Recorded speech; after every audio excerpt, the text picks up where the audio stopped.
Hi children, sorry for the interruption. For continuing the classes, today's our topic is Indo-Gangetic Plain. It is one of the really future of our India. Indus-Gangetic Plain is formed by the three rivers mainly Indus, Ganga and the Brahmaputra.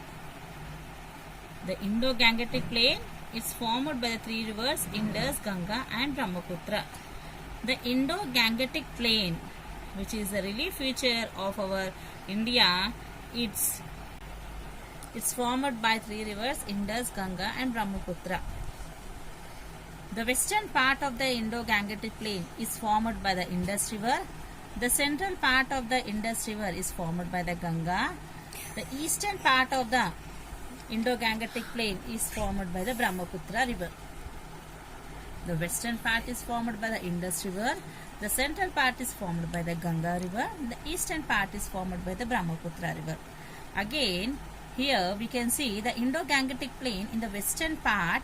It's formed by the Indus River and also its tributaries. The Indus tributary is called Jhelum, Chenab, Ravi, Beas, Sutlej.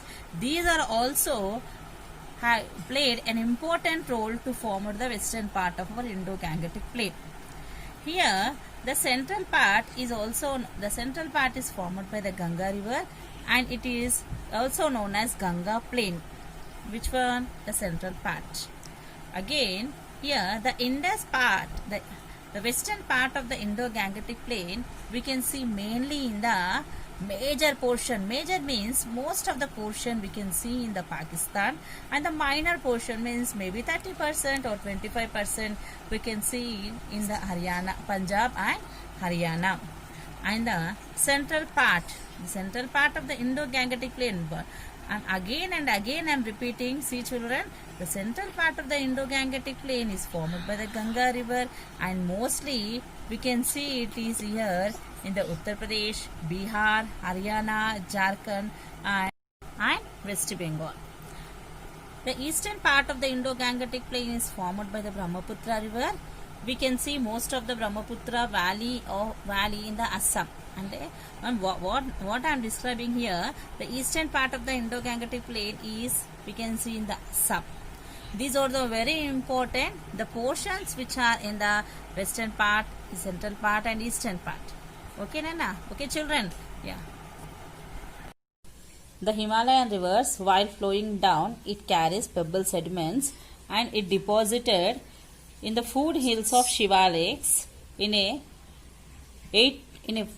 narrow belt with 8 to 16 kilometers with gravel and pebbles.